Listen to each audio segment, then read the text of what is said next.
ibadah puasa dengan penuh keimanan, penuh ketakwaan, dan penuh mengharap ampunan dari Allah Subhanahu wa taala, agar puasa bisa menghantarkan kita kepada menjadi hamba-hamba Allah yang bertakwa.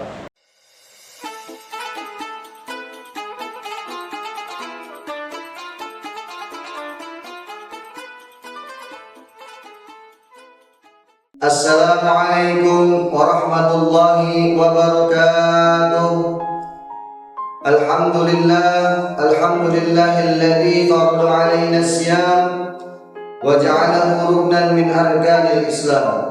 Allahumma shalli wa sallim wa barik ala sayyidina Muhammad wa ala ali sayyidina Muhammad.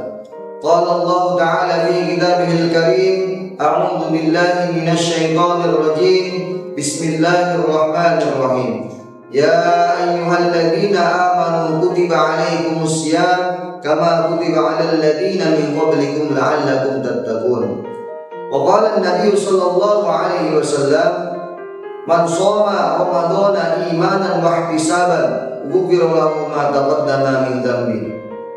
Shadaqallahul 'azim wa sadaqa rasuluhun nabiyul karim wa nahnu ala dzalika minasyahidin wasyakirin walhamdulillahi rabbil alamin.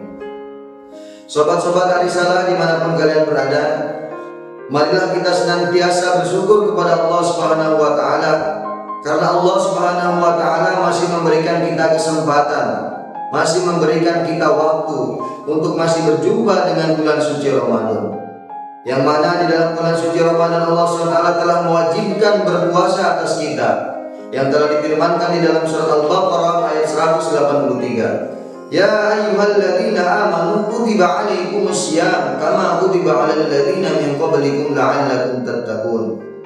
Allah telah mewajibkan berpuasa kepada kita sebagaimana diwajibkannya berpuasa kepada orang-orang sebelum kita, agar kita menjadi orang yang bertakwa.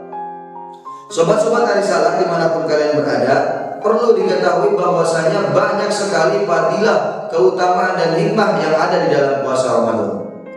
Di antaranya akan kita sebutkan beberapa fadilah pada kesempatan kali ini.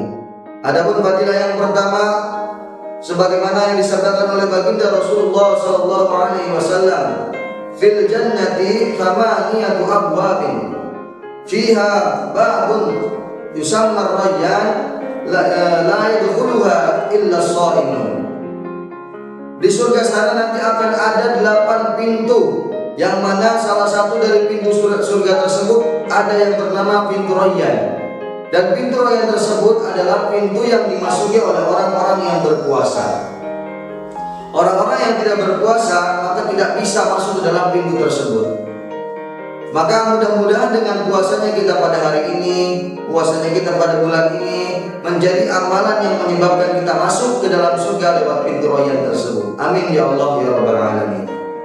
Adapun yang kedua, sebagaimana yang disabdakan Rasulullah SAW, berpuasa itu bisa menjauhkan kita dari api neraka. As-sawmu junnatun, puasa itu menjadi perisai. Keterangan para ulama, perisai di sini maksudnya adalah perisai dari api neraka. Kita akan terlindung, terhindar dari api neraka sebab puasa kita.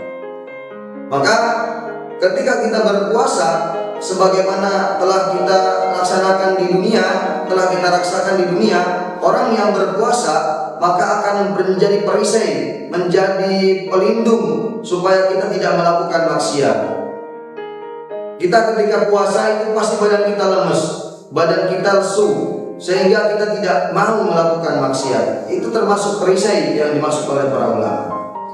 Adapun yang ketiga, sobat-sobat Arisalah, keutamaan, keuntungan yang akan kita dapatkan dari berpuasa, nanti di akhirat kita akan mendapatkan kebahagiaan bertemu dengan Allah Subhanahu wa taala. Oleh karenanya, marilah kita berpuasa dengan penuh kesungguhan, dengan penuh mengharap ampunan kepada Allah Subhanahu wa taala, sebagaimana yang disabdakan oleh Rasulullah SAW, man shoma ramadhana imanan wa ihtisaban ghufira lahu ma taqaddama min dhanbi. Barang siapa yang berpuasa dengan penuh keimanan dan penuh harap ampunan kepada Allah SWT, maka Allah SWT akan ampuni dosa-dosa kita yang telah lalu. Dari itu marilah kita melaksanakan ibadah puasa dengan penuh keimanan, penuh ketakwaan, dan penuh mengharap ampunan dari Allah Subhanahu wa taala agar puasa bisa menghantarkan kita kepada menjadi hamba-hamba Allah yang bertakwa. Sobat-sobat dari salah yang dimuliakan Allah Subhanahu wa taala, masih banyak sekali fadilah-fadilah yang lain, keutamaan-keutamaan yang lain yang mungkin belum saya sebutkan.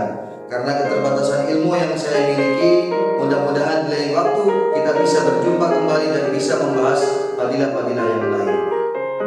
Mungkin hanya ini saja yang bisa saya sampaikan. Kurang lebihnya mohon dimaafkan. Terima kasih atas segala perhatian